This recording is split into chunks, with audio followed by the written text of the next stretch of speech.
do anything stupid. Move. Okay. This is the 5th time I've tried to start writing this script, and this is the first time I've completed a single sentence. Never mind an entire paragraph. It's not at all unusual for my thoughts to be an incoherent jumble, both in writing and everyday life. That's probably caused by ADHD, actually. I'm currently in the process of pursuing an official assessment because recent developments have caused me to reconsider a number of things. Little quirks of the way my mind works that I previously assigned to being autistic, or consequences of prior experiences. I'm not so certain I was correct. I mean, it could certainly explain how circuitous my commentary can be as I step off the path to indulge every little whim of my train of thought. I'm doing it right now, sidestepping the matter at hand to explore something only tangentially related in my own head, rather than being an experienced X-Wing pilot. Inevitably to bring it back and make a cohesive point, maybe, at least to myself it makes a point, but I must confess, because I place such emphasis on intellectual integrity, that's not what I'm doing here. I'm not trying to make some out of left field point about the subject at hand. I just honestly do not know where to begin. This time I have so damn much I want to express that I'm legitimately trying to trick myself into doing it, somehow hoping that by letting my fingers ramble along like this, a text form of think typing, I'm pretty sure I've mentioned that in a prior video, that by doing that, I can give myself some angle to latch onto, some kind of jumping off point. Is it working? Apparently it is, because I'm recording this. I don't know. Not so far, or so it seems. Who knows? Maybe I'll scrap this entire script and redo it completely from scratch. I didn't. But, well, I know I won't. Not all of it. Maybe something that comes after this. I didn't do that either. At least not so far. But once it's written, I generally commit to a thing. I've written myself into many a corner that way, which can be infuriating for a time. But the end result is universally something I've become particularly proud of, because it forces me to challenge myself, pushes me to find a more oblique, even clever way of digging myself out of the hole of my own making. I do like to solve a good puzzle when I have the chance, and ironically, this does end up being a point later. So, The Last of Us is a game I own like 5 times? Sort of. I bought it at least 3 times of my own volition. The first time I played it, my wife, then girlfriend, sent me a PlayStation 3 copy because she wanted to play the DLC, but her PSN account was set to a different country than the one she was in, different region than the one I'm in as well. Anyway, I think her account was from the USA. Well, yeah, it was. It was from the USA. And the game was maybe from China. I think it was China. No problem for the game itself, because Blu-ray is region 0. But the online content is sometimes tied to specific areas because of... Fuck if I know, actually. It's something to do with Sony. It just is. Anywho, she got a US copy and sent me her Asian one. And that's how I first played it. So... That's where my first 2 copies of the game came from, because she brought them over with her when she came to live with me. Later, I purchased the Ellie edition for myself, because I'm a sucker for collector's editions. Wait, no. Actually, I'm wrong on that one. I got that after she moved in. I actually got the PlayStation 4 remaster first, then the Ellie one, because I saw it on eBay for a reasonable price. And now I have the remake on the PC, which is where most, if not all, it is all, of the accompanying footage will be taken from. So, there has finally come a point, and nothing has been deleted. This is a game that I have a complex relationship with. I wouldn't buy it that many times. I'll get The Last of Us 2 with that rather spiffy statue of Ellie. Collector's editions, like I said. I wouldn't spend this much money on it if I hated the game. But at the same time, intellectual integrity, I have to be honest, I kind of hate the fucking game. Boy, that escalated quickly. Okay. That's a bit of exaggeration, except no, it's not.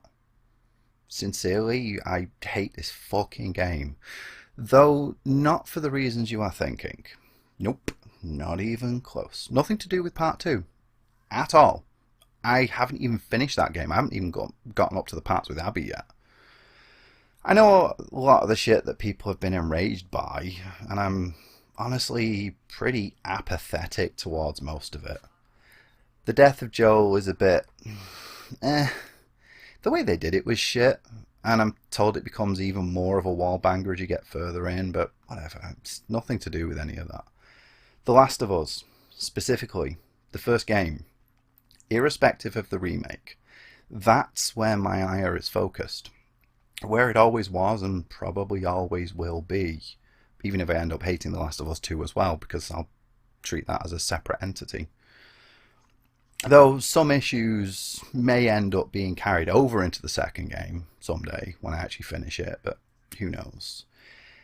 If you're not on board with me going over where my issues lie, or lay, whichever you prefer, you probably already left actually. The Last of Us fanbase, its most vocal proponents at least, aren't known for tolerating any criticism of the franchise. Even the most milquetoast criticisms, that is, not the fans, milquetoast criticisms. But if you are, somehow, still here, and are preparing to depart, just go ahead and assume I hate faggots or something, if it makes you feel any better. I mean, I don't, but feel free to believe that if you so desire. And hey, if I did have such a problem with homosexuality, I'd be shit out of luck. I live in Manchester. Fucking Manchester. The city itself, like the actual brick and mortar and concrete city, has shoved more dicks in my ass than you could even imagine existing. This really ain't the place to be if you have a problem with same-sex attraction. Any bloody way. It's now time for a meandering, twisting and winding segue side quest. Ooh, alliteration. That actually does have a relevant point to the subject at hand. Because to fully contextualise why I have such a visceral relationship with The Last of Us, I really have to spend probably a significant amount of time explaining video games themselves, and I'll do more in the next video actually. What they are, how they work, how they should be, and why they are different as an art form from both other narrative and audiovisual media. And I don't mean the basic stuff like about using a controller or whatever and the technology behind it. I mean what they are as a form of expression, as a concept, an entity. Well, okay, what I think they are and should be.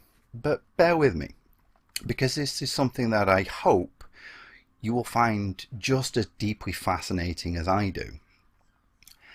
At the most cursory level, the simplest and most obvious part of what I'm going to cover, video games are interactive.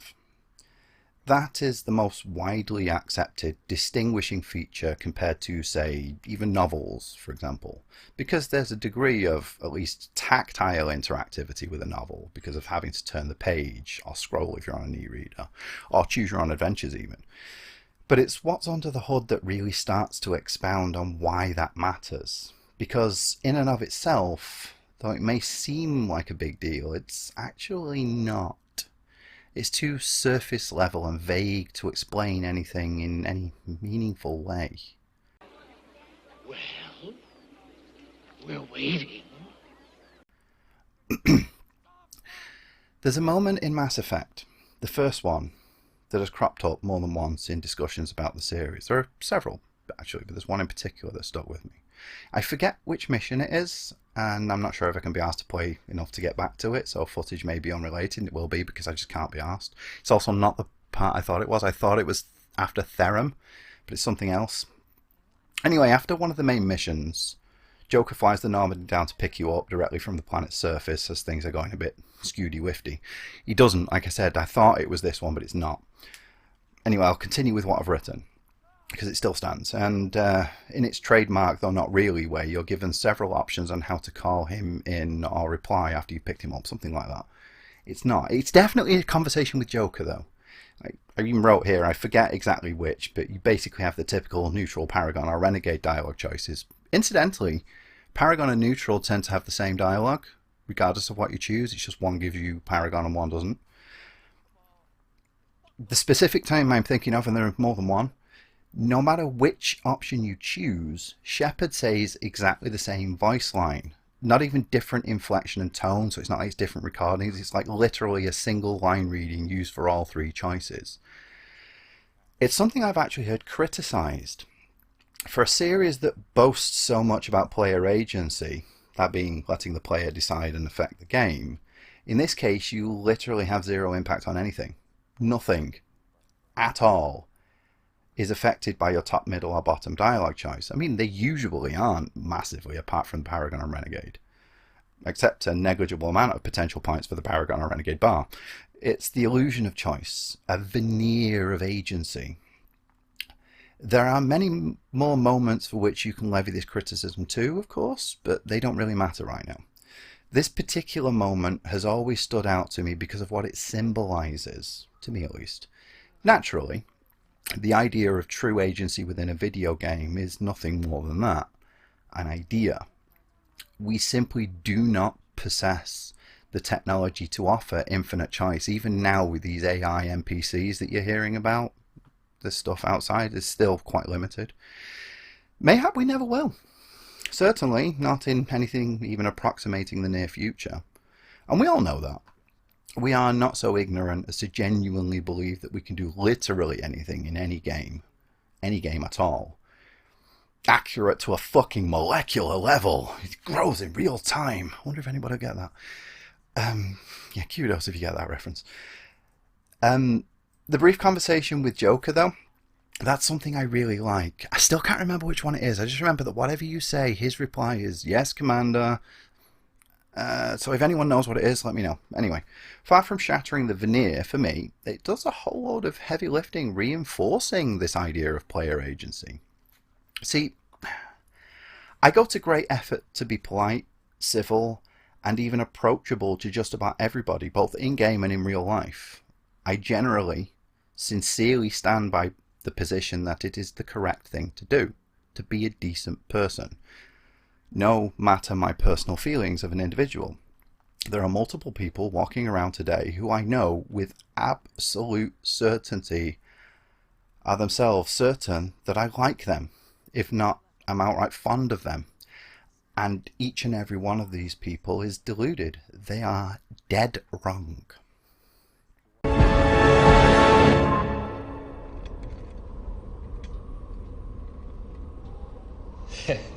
This is awkward. See, I don't need to be smitten with someone to compel me to be nice to them. I don't even have to like someone to be polite and even friendly, which may seem odd for anyone paying attention. I have to call back to my stance on intellectual integrity. It's like the 5th time in this video. And surely, if I'm acting all buddy-buddy with someone, but I don't even like them, that's dishonest. Right? Sure, maybe. I appreciate and can even agree with the logic behind that assessment. However, I disagree. See, words are something of a passion of mine. Is it obvious? More specifically, their application and definition, grammar and syntax more broadly, not just individual words. So when I say I don't like thing, then I mean precisely that. I do not like it, them, whatever. I do not have a strong or even mild positive inclination of taste, which is typically taken to be indication of holding the opposite stance, because it's either one or the other. It's always a dichotomy, it's always a zero-sum game. Yeah, I'm the one who takes things too literally and has black and white thinking. Twat. It's a false dichotomy. There is very, very rarely truly only a binary choice between things. If you flip a coin enough times, suppose it lands on its edge. That is coming. This is going to be a pretty major undertaking, so I assure you, that is coming. But give me a chance. Any bloody way, put simply, just because I do not like a thing does not immediately necessitate disliking it. It really is okay to be neutral. Really. I assure you, I promise you, that really is a valid position. It is okay to just not have any inclination one way or another. I know nothing at all about the people living at number 61 on this street. I actually don't even know if there is a number 61 or if people live there. Either way, unless it's one of the shops where I do know the staff, I am completely ignorant of the people contained within this building. And even if I do know them, I'm ignorant of the fact that they're at number 61. And thus, I have no opinion of them. I am genuinely neutral, ignorant even, to their very existence. That's easy, of course. But I can do the same thing about people and things I do know as well. There really is a point to all of this, by the way. I'm getting there. So, this moment with Joker, with the like, dislike, neutral response. I love that you choose your intention in the matter, yet you respond in the exact same way regardless. It's a lot more genuine to me as a person to do that. My internal thoughts and feelings are frankly nobody's business but my own. Unless I choose to express and share them with you, as I am doing right now, ironically enough, then mind your own. I could think you're a complete cunt, but if it's not relevant to what's happening right in the very moment, then it is irrelevant. I mean, duh. I'm not going to just call you a cunt, even if you are, and you are, because everyone is. Everyone's a cunt. Some people are just your kind of cunt. I'm a cunt. Because it offers no utility, unless I want to piss you off, maybe. Oh. Though I doubt it was intentional, the devs at BioWare created one of the most authentic moments of true agency in the entire series. Chewing Joker out in that moment would be counterproductive, perhaps. Praising him likewise. All he needed was a response, because there were other greater issues to consider. I'm guessing it still is, because, even though it's not the point I thought it was, the game still has a lot of pressing issues. Inflating his id or rubbing him up the wrong way could lead to greater concern at a later date. Perhaps it could piss him off or get him too big-headed. So just give the nod, shrug and grunt and move on. Like a real person probably would in that situation. Think on it. We've all had to put on a friendly demeanour and be nice to someone we utterly loathe. So think of that dialogue wheel as being your true feelings, whilst the line of dialogue is what you actually present for the sake of keeping the peace, for continuing forwards. This doesn't directly track because it's a pretty benign moment where Joker being pissed at you wouldn't really change anything, especially not since there are several other times when you really can chew him out, or praise him, and both the game and your relationship is left completely unchanged. But that's what it symbolises to me. And before we move on and get back to the original tangent, if there are people I genuinely do dislike, or worse, I just do not engage with them. At all.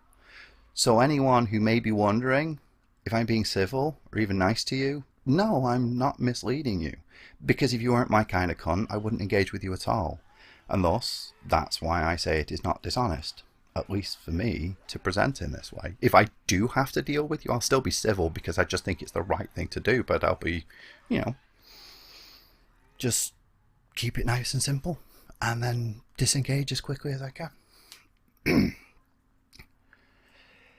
So what does this all have to do with, the subject of the video? So far, I've barely even mentioned it, and an entire half of what I've already written is about a different game. I'm actually going to go into this in much, much greater deal in the next video. Still not saying what it's about exactly. But suffice it to say, what makes a game is how much influence we, the players, have. It's not a passive experience where you just take in what someone else intends the meaning to be, or at least it shouldn't be. Though you can, of course, still have headcanons about things. And let's be honest, video games still have the same thing. There are only so many options, no matter how big a game is, because you cannot truly account for the sheer breadth of, well, everything. You know, people talk about games like, what is it, Tears of the Kingdom? The Zelda one, where you can do so much. You can't go and dig up a flower by its roots and then piss on them and then bury it again. You can't do anything. I don't know why you'd want to, but you see my point. Anyway, but even when things are limited, when the devs have a very clear intention, the very fact that we have any degree of influence allows us to connect with them games in a much more intimate and visceral way than any other medium. Even in moment-to-moment gameplay, many games factor for ghosting, going through the entire thing without killing or even being seen by a single person, mostly stealth games. While games that don't go that far still tend to allow for sparing at least some people when they're action-oriented. Or you can make a snap decision in how you dispatch an enemy, like going for instant kill headshots over choking a bitch or shivving someone up. So to put that into perspective, finally, of The Last of Us, Joel is clearly a violent, sociopathic, remorseless murderer. However, what that really means for the player can vary a lot and still keep mostly, in fact almost entirely, in keeping with the narrative that we don't have any control over. He's still going to kill a whole bunch of people. He's still going to be a violent sociopath. But we can approach that in a way that aligns more with how we want him to be, how we interpret him. A sneaky sneaks, a bruiser pugilist, John Wick. Won't be seeing footage of me doing rapid cool headshots and shiz because I'm playing on grounded and I'm just not that good at games. I'm also, I'm 44 years old now. My reaction times simply ain't what they used to be. But I think you get my point. Personally, I play Joel like an efficient, thoughtful and cautious man who knows exactly what he is, but doesn't take any real pleasure in it. He's just trying to do the best he can in an unforgiving, violent and uncaring world, which is what I think he's written to be. So, hey, there we go. Sir Mix-a-Lot. And here we go. I've brought this up in the past, in conversation with other people. Some agree with me, most actually, but I've also had pushback. Remember this moment. And lastly, you do what I say when I say it. We clear? Sure. Repeat it. What you say goes. From a narrative perspective, this makes perfect sense. Ellie is a smart, experienced, maybe even more technically experienced person than Joel. It's really not brought up in the game itself much, but she was initially in a form of army cadets training. It was like an orphanage. I don't really know how far she progressed, but she definitely had some weapon and combat training. Some of my siblings and people I went to school with were in the real life cadets, and they were taught some of these things, even if they've never used live fire. So you can be damn sure kids in a post-apocalypse filled with rabid mutants, monsters, and zealous revolutionaries would get their hands on guns lickety-split. But Joel has been living the reality of this for 2 decades. We even see him kill someone in the game's opening, before things really kick off. And let's not forget the ambush, where he explicitly states he's been on both sides of the coin. The man has done some truly fucked up shit. Wasn't worth it. He knows what it takes. Never mind the fact that he's significantly older. So you can be damn sure his word will carry a metric Sisyphean ton of weight. And it drives me up the fucking wall that this isn't reflected in gameplay. It didn't even have to be anything more complex than a go wait button. Leon, wait. But damn, he really should have been able to give direct instruction to Ellie. This is a hill I will fight to my last breath and die on. The only real argument I've heard against it, beyond, the amount of effort it would take to program it in, I shit you not though, the argument I've had, someone said, that would make Ellie seem too much like a pet. Like, seriously?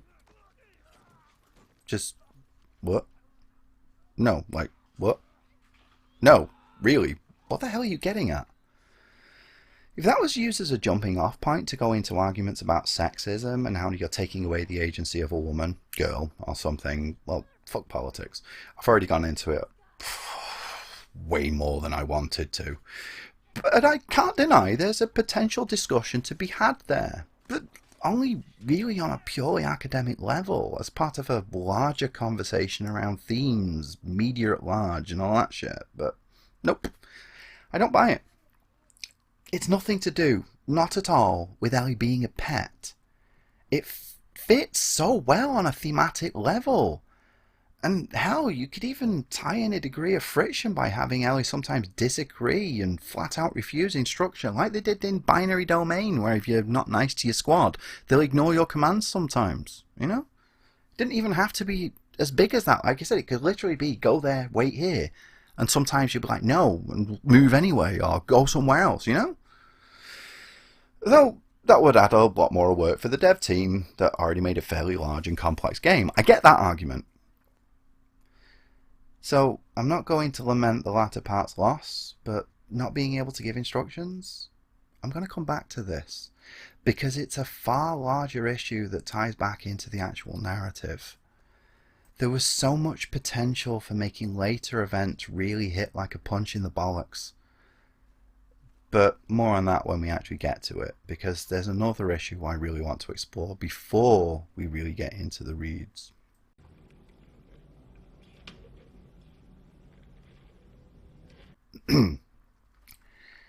Take a look at this. Note the way the tables and ducts or whatever are laid out, whatever they are.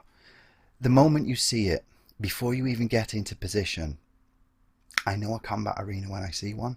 And these examples are some of the more egregious, not just in this game but in general. They stand out in such an obvious way, it's quite jarring. Now, there are plenty of other games that do the same thing, even more obviously, and some are even more blunt than that. But those games, typically at least, don't tend to take themselves quite so seriously. The kind of games that have actual killbox shooting galleries are generally overt warfare, where it makes sense that fortifications would be laid out strategically, you know, like trenches and stuff. Or they're just upfront about the fact that they're just a bit of the old shooty bang, like boomer shooters, maybe. I don't actually know. I don't really do boomer shooters. I'm not even 100% sure what a boomer shooter actually is. I know Doom is considered one of them, but whatever. And that's not to say that The Last of Us couldn't have done the same thing. It's a violent world where gunfights can and will happen. So sure, it can make sense at times that some places would be set up like a frontline war zone, and some of them are. It just never seems to play out that way when it's so obvious. Worse still, there are some places where you get all of the same effect, but the environment still feels organic, like a real place that you are using to your advantage by simply paying attention, staying out of sight and waiting for your moment to strike. In fact, some of the pitch battles in the game rank amongst my personal favourites, so it's clear that Naughty Dog are capable of doing so. I don't know, maybe some of them were just rushed because they were running out of time or money before the game was released. I'm fully willing to concede that, but it still bothers me. Because here's the thing. I've said this since the very first time I played the game, and this is the only Naughty Dog game I've played, interestingly enough, discounting Part 2, which, as I said, I haven't finished. But I've thought about it at length, and my conclusion is that the devs clearly have a great degree of talent.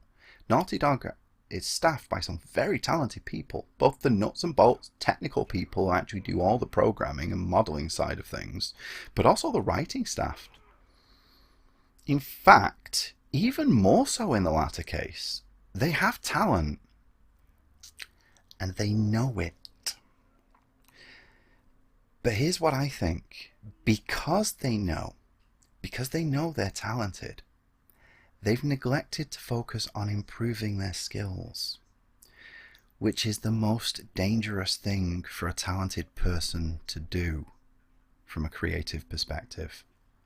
I mean, trying to fight a bull by beating it to death with your nutsack would be stupidly dangerous, but you get my point.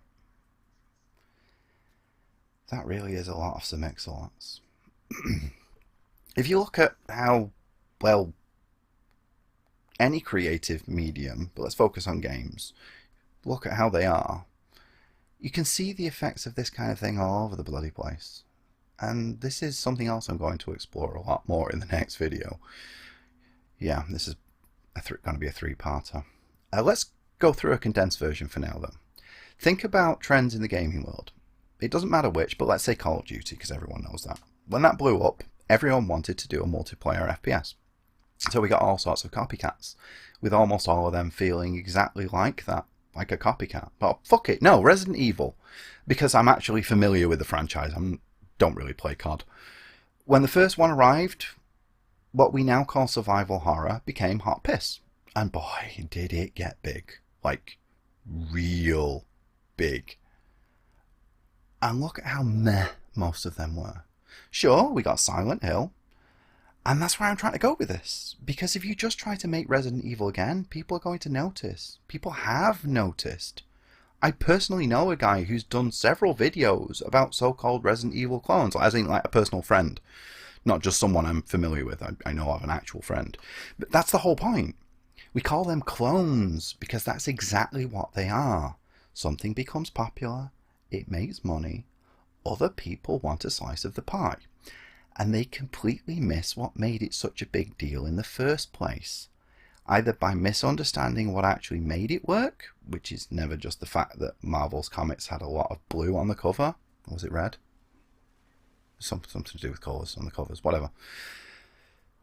They do that, or they make a literal, almost beat-for-beat copy. Both are wank in their own way. The former should be obvious, and the latter is also obvious. Why go with the copy when you have the original? Or why go with the remake when you still have the original? Resi is another good example of that too, actually, because their remakes, regardless of whether you love or loathe, are most certainly different from the originals, except maybe Resi 4, I don't know, because I haven't played the remake of Resi 4. But 2 and 3 are examples of remakes done right, at least from a technical perspective. At least, you know, from a conceptual level. I don't much like Remake 2, but it's certainly its own thing, a different spin on the same idea. That wasn't as brief as I was hoping, but oh well.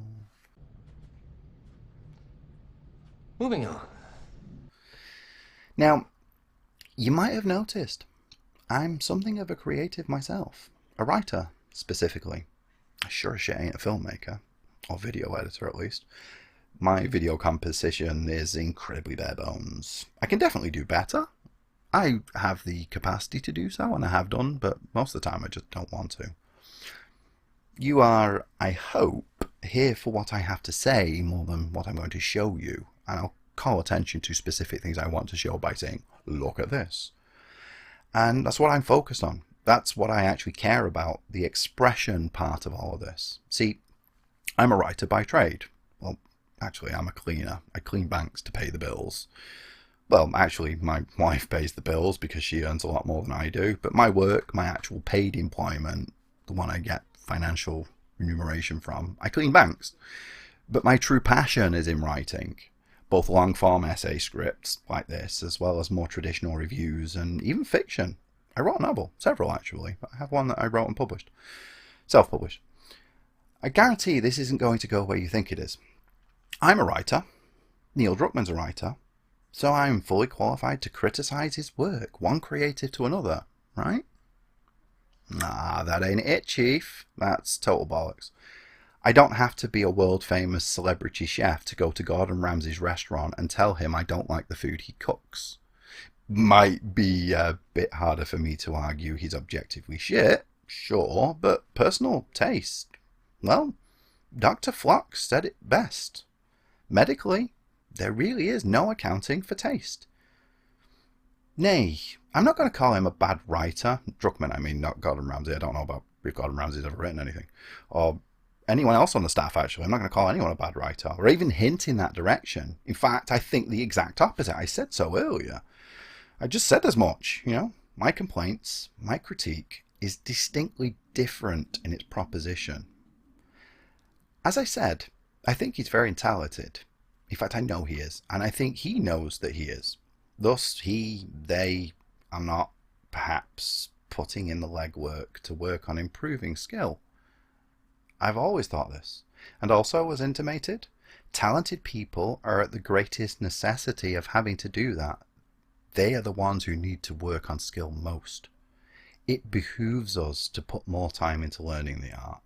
Mayhap read instructional manuals about the craft of writing, learn about storytelling techniques, that kind of thing. But also, and I think this to be far more useful, by engaging with other works, reading books if you're a writer, good books definitely, because you really should know what works if you want to incorporate those methods and tricks. But most essential of all, you also need to engage with shit. It simply is not enough to know what works. You need to know why it works. And to do that, you got to get down and dirty and look at the times when it doesn't. Because that offers far, far more valuable insight. Because here's the kicker. When you start looking into the quote-unquote bad stuff, you're going to, or really should, quickly learn that it's all about the execution. The worst stories almost universally have some of the best ideas handled in a clumsy way. They got the heart, but they're a bit confused. Like the difference between social commentary and preachy political soapboxing. You know exactly what I mean. One gives you the actuality and just lets it sit. The other beats you in the face with ham fists. I understood that reference. So let's talk about mechanics, because I promised I'd come back to this. Let's talk about, almost, the ending. Might not have footage because lazy, as it happens I did. Once I started playing I decided, I may as well finish. But anyway, Ellie and Joel end up in a flooded tunnel and Ellie almost drowns because she can't swim. This is something we see multiple times throughout the game, that she can't swim. You have to find a ladder, open a door, just grab a wooden pallet for Ellie to crouch on, so you can help her across. And I have only one word, one single, solitary syllable to utter in response to this. Because this is where I really want to dig into the full expanse of the above-mentioned hatred I have for the game. Ellie can't swim, and you have to help her. Why? Not why do you have to help her? I mean, duh. Not even why did they make this a mechanic of the game? Because again, duh. Though a quick explanation. It's a way to reinforce the narrative theme of the two bonding, helping and relying on each other. Ellie and Tess earlier serve a similar function with the leg hike and dropping down ladder stuff. And on the surface, all of this is fantastic. In fact, there's a moment later in the game, a little bit before the drowning thing, I don't have footage of this, might grab that, where you go to do the leg hike thing and Ellie doesn't come over. That's amazing. I love that moment because you've done it so many times and then something different happens and it reinforces where Ellie is. Anyway, where was I? The leg hike thing. Swimming every week now. The game itself. Right. Helping, relying on each other, tests. And on the surface, all of this is fantastic. It's an organic, diegetic method of telling the story. Sorry, I went off script. It's an organic, diegetic method of telling the story, informing theme through the game itself. But the latter is great, and the former crawls right up my butthole and eats its way into my duodenum. So again, why? Why did they do it like this? More accurately, why did they keep it like this? Remember what I was saying about the leg hike?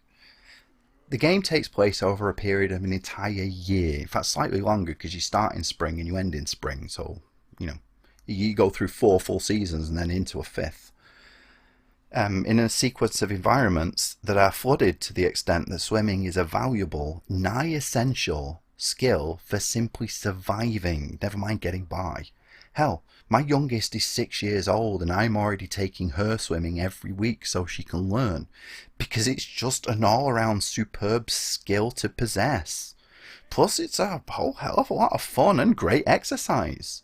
So why the fuck doesn't Joel stop, even once, to give Ellie a single fucking swimming lesson over an entire bastard year? Why doesn't he do it every single chance they get? There are a plethora of times, well, there are about 7, even more off camera, presumably, where their immediate situation is calm, even relaxed. We can't just use the argument that they're always under pressure and can't afford to dilly-dally. So think about this. And this, yeah, it would be adding more work, but think about it. Just imagine.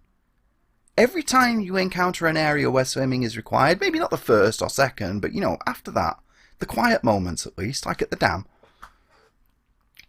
Every time that happens, Joel stops to let Ellie practice, gives her some instruction, or better yet, you give the player the option of teaching her. Throughout the game, you can see her slowly improve. Maybe even have moments where she gets a little overconfident and you have to pull her back out. Then do the pallet, ladder, whatever thing anyway. You still get the core mechanic. At every point it already exists. But you have an extra layer over the top. Yet another activity that builds both Joel's and, by extension, your bond with Ellie. You can take pride in knowing that she is improving precisely because of what you did. Another thought that occurred to me as I was thinking about recording this. Let's say the first 2 times Joel does it, the 3rd time he gives her a bit of instruction, then the 4th time Ellie's the one who pushes the pallet. You actually play as her and you get to practice a little bit. Think about it. Then you get to the end of the game and you hit the bus. And she comes diving in to save you, like she already does. Because now she knows how to swim. And then she almost fucking drowns anyway. Because she thought she could do it. Because you made her believe she could do it. Now you are the reason this girl, this child, has lungs filled with water and is slipping away before your very eyes. You killed her. Can you really, sincerely tell me that wouldn't fucking destroy you?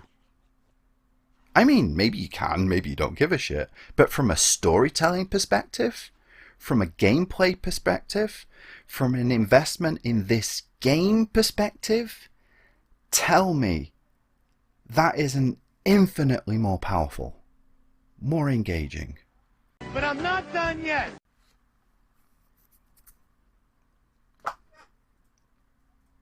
Or what if you didn't do that? What if you didn't take the time to engage with this optional activity, and yet she still comes jumping in to save you, like it happens in, the actual game as it is now? What if you should have taken the time, and then she might have been okay? Sure, the effect of such a feeling will wear off on a future playthrough, especially if you try both and the ending remains the same, but, well, am I right or am I right? Because, let's be honest, if you're invested in the characters, it's still going to hit home, even when you know how it turns out, maybe even more.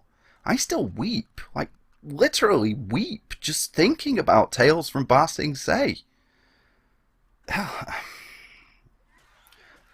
I'm tearing up right now as I type this, and as I read it. Weeds from the vine, growing so slow, like tiny fragile shells, blowing in the foam. Little soldier boy, come marching home, brave soldier boy, come marching home.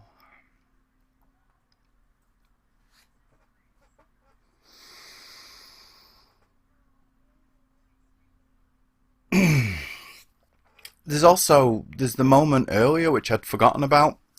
It's a good thing I did end up playing more of the game than I originally planned for recording. When you're jumping off the bridge, I'll put it on screen. It could have tied back to that, the scene at the end. You know, it's like, no, not again. This time I'll do it right. Fucking basic say, man. Yeah, that one. That one really hits. This is why the idea of what is a game is so important to this script. What a game can be. What it should be.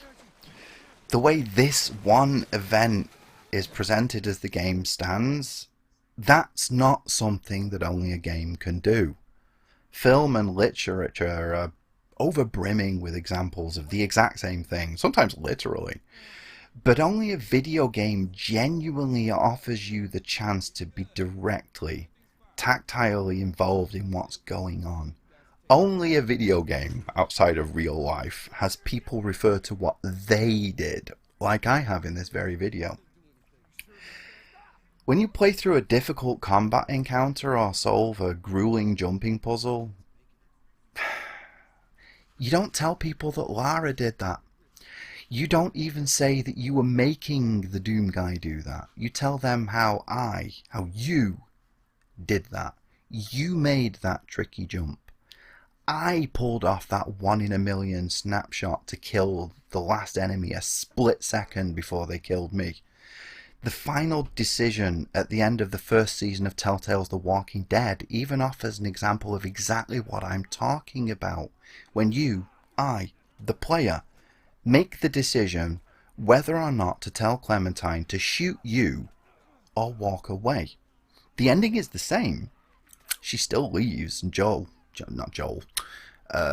Lee still ends up deaded. But your personal decision, your intention, is the lingering moment that makes that scene, that one decision, work so damn well. And it still works absolutely fine if you go back and do it again, knowing it affects nothing. It's still powerful, it's still affecting. Because in that moment, when you are doing it, you are in that moment. And you know, that's pretty much all I needed to say. That's my key issue with this.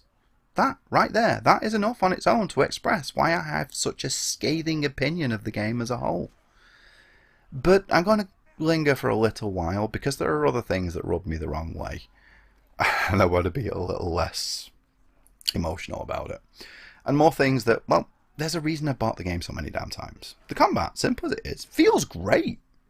The environmental takedowns, they inform Joel as a character. Not a word needed. We can actually see how much of a monster he can be. And look at this. I've spoken to a number of people about this, and I'm often the only person who seems to have noticed. This is superb stuff, and it was really difficult for me to get on camera, actually. Especially since it's not something that happens immediately. As the game progresses, this shows how close the two are becoming through gameplay. Through the game itself, the way Joel plants his arm. He's waiting for her to tuck herself in there.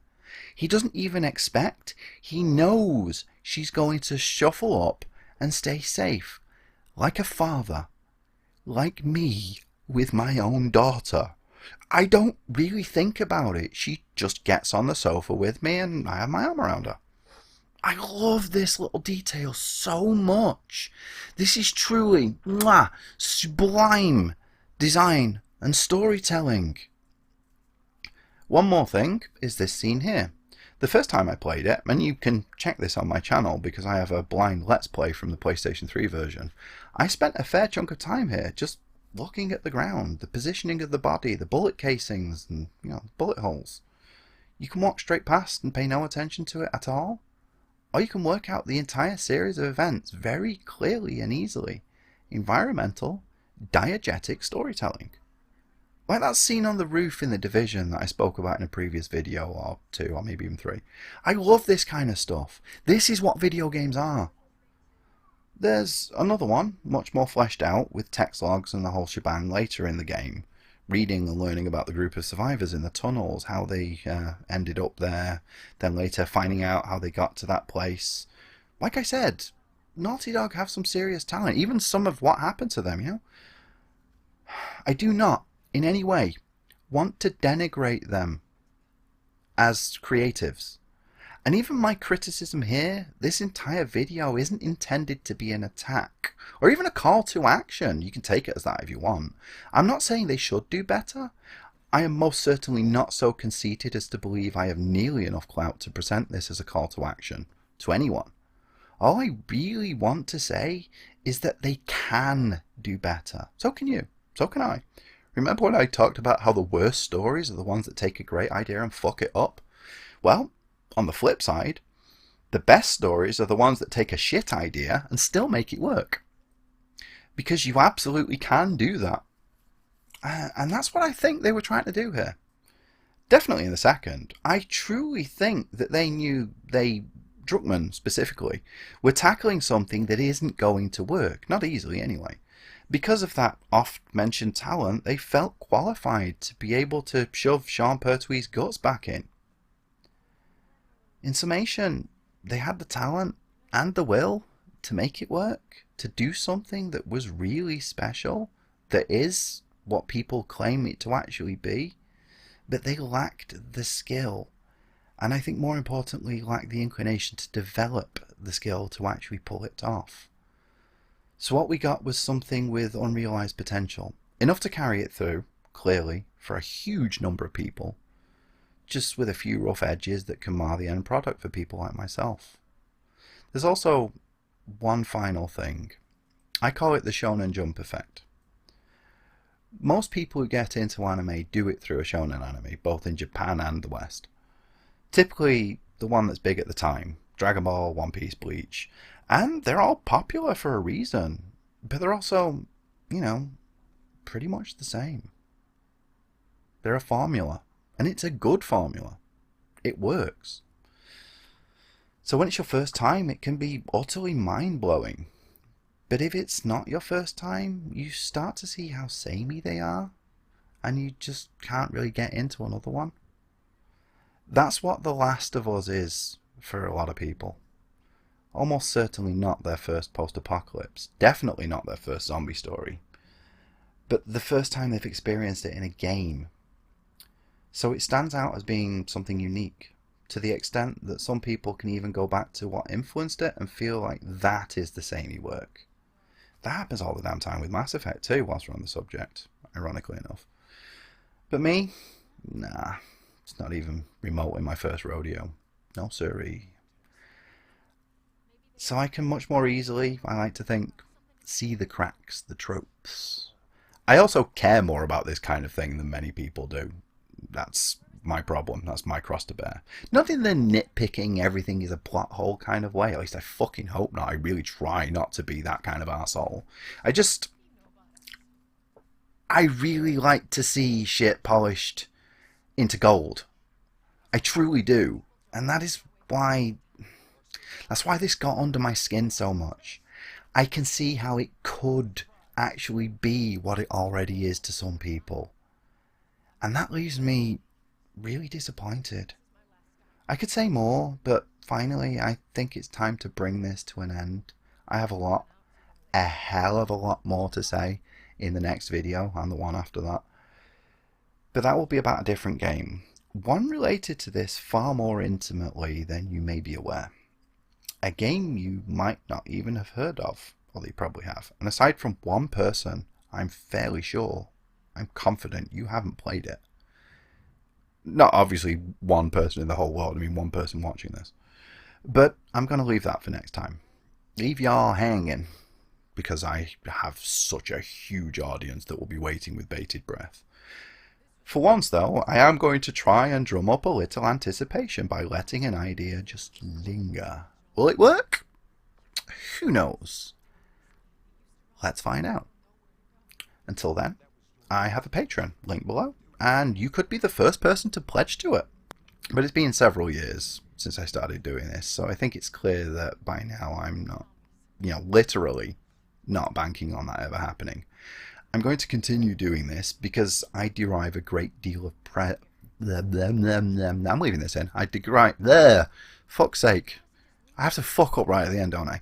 I derive a great deal of pleasure from talking about video games. So, hey, why not drop a comment?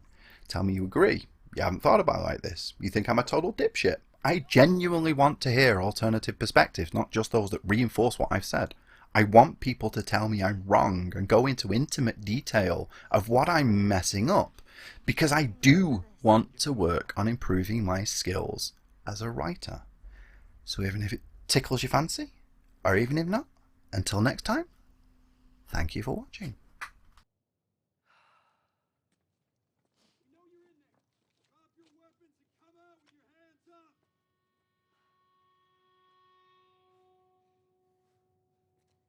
What the fuck?